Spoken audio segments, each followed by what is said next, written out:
Good morning, or depending when you're watching this, good afternoon, good evening, or good night. My name's Ross, and as always told, out of Voice Radio. So today, I'm showing you a new Celesteela card. The wife is feeding the baby as we speak, and I realised, you know what? That's a really good opportunity to go and record some audio, give them some mummy-daughter time. So let's talk about the new Celesteela, which has been revealed and translated by the lovely David Hockman, Mr. Rappelman TCG himself, my go-to for translations, limitlesstcg.com/translations if you don't want to use the tab at the top. So it is another metal Pokemon. It's been just a day or two since I showed you the new Kartana from Sun and Moon 7. Apparently, one pretty good Steel Ultra Beast card in Sun and Moon 7, which will be in Celestial Storm over here, was not enough. We needed another one. We got Celesteela. And people who are familiar with Celesteela in the video game will note very quickly, high HP, high retreat. Celesteela is a big, bulky, heavy Pokemon that stays around for a while. That is not changing in the trading card game. 140 HP is big. Generally, I talk about cards like Volcanion or Registeel having 130, and how 130 is so much better than 120. Well, Celesteela comes along with the 130, how about 140? For a basic non-GX, it's very high.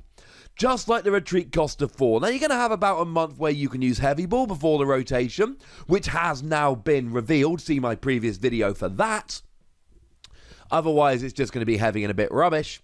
But once again, just like with Celesteela GX, we see that it is metal typing with the weakness and resistance you would find on a flying Pokemon. It's not often that Pokemon cards come out with one typing and a different weakness, i.e., metal typing with weakness as if it were flying, which is the other type. But that is what they've done here. 2 cards in a row. Expect this for future Celesteela cards. It's actually really good though, because Lightning decks at the moment, just not that relevant. There just aren't really many Lightning decks doing well at all. The only real Lightning Pokemon seeing a lot of play is the promo Tapu Koko. They're doing 40 to you. It's going to take them a while to take you down. And you get resistance to fighting, which means stuff like Buzzwole will be hitting you for a lot less, and this is huge. A Jet Punch, not boosted by something like a Diancie Prism Star, will do a whopping 10 damage. That is actually really quite phenomenal. So alright, looking good so far. And of course, it's a metal Pokemon, so you can use Down Mize to do an extra 10 damage, which could be incredibly relevant. And then, if you're playing these kind of things, you can use stuff like Solgaleo Prism Star or Magnezone, etc. to get the energy on, which you may actually wish to do, although ordinarily it's expensive. Speaking of the attack, David tells us, and I believe David's pretty good at this whole translation malarkey, that for 5 energy, it does 160. Okay, David didn't tell us that, that's obvious. The bit David tells us is, if the combined remaining prizes of both players is exactly 6, then you can use this for a single metal energy. That's pretty gosh darn good. Here's the thing though, even for 5 energy, this isn't terrible. It's not great, it's expensive, but it's not terrible. You see, it does 160 damage. And 160 is an incredibly relevant number at the moment.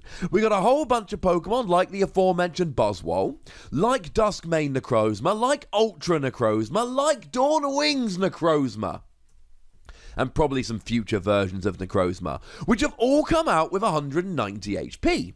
So you whack a choice band on here, you do 190, take them all down. You could then, and this is a little bit awkward, but it's possible, you could use something like a Professor Kukui here to go up to 110 and be getting a one-hit KO on a Zoroark.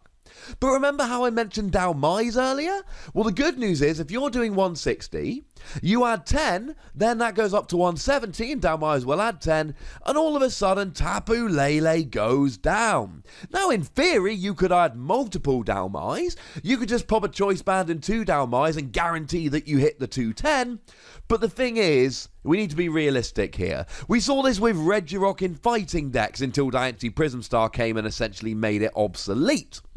People played 1 because it allowed them to hit numbers and they could find bench space for 1.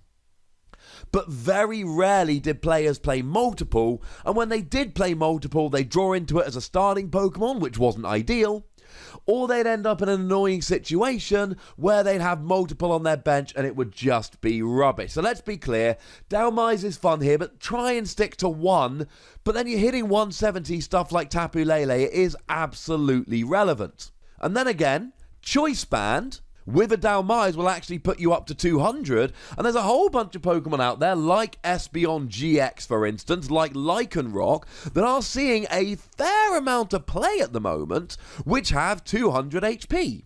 I mean, I could pop Glaceon or Sylveon in here, but they're weak. And actually, Metal's quite good at the moment. You're basically hitting all Fairy and a bunch of Water Pokemon, the ones that would be Ice in the video game, for weakness here. So actually, pretty gosh darn relevant typing all around. Now, for 5 energy, it's not terrible, but generally speaking, we would rather put the energy on something like a Solgaleo Prism Star that does 160 for 4, or a Duskmane Necrozma that does 220 for 4, but then discards free. You can use double colourless energy, which is good, but these metal decks nowadays tend to go all basic, so they can take advantage of stuff like Magnezone or Solgaleo Prism Star, and Magnezone is another way we can get the energy out here. But the real beauty of this card is that if you've got 6 combined prize cards remaining, you and your opponent, you can do this for 1 energy. And let's be super clear about this. 160 damage for a single energy is phenomenal. It's not alright, it's not pretty good, it's not very good, it's phenomenal. A basic single prize Pokemon that can KO something like a Buzzwole for a single energy and a Choice Band, or can KO basically any non-GX for 1 energy, absolutely brilliant. Now, to be fair, there are a few non-GXs that will escape. Things like Regigigas has actually got 180. And let's not forget my boy Wailord, which does come in with a whopping 200. Annoyingly, I would want to put Mamoswine on this list, because Mamoswine's got 180. It's also got a weakness to metal, so it will be taken down. Pretty much any non-GX, and with a Choice Band, a whole bunch of incredibly relevant GXs for 1 energy on a basic. The thing is, I mean, let's use Beastring as an example. When I talk about Beastring, I've said on many an occasion, it's very difficult for your opponent to go straight from 5 prizes down to 2, which they need to do in order for you to never have access to Beastring. And stuff like Buzzwole and Glaceon can do it by knocking out the active and a bench, but they've got to take a GX and a non-GX KO, or 3 non-GX KOs, or 2 GX KOs, in a single turn to do so. It's very unlikely. That's not the case here, because your opponent can just take a GX KO, and then you'd go from a combined 7 to a combined 5. Or they can make you take a non-GX KO, and then make sure that you take a GX KO, so you never end up at 6. Your opponent can, and a lot of the time will, manipulate this, so that there aren't any turns where there are exactly 6 prize cards remaining. But the thing is, it's not always going to be possible. And this is 1 card in your deck, and in a metal deck, you can put 1 card in, and you could potentially be hitting 160 for a single energy on a basic single prize Pokemon.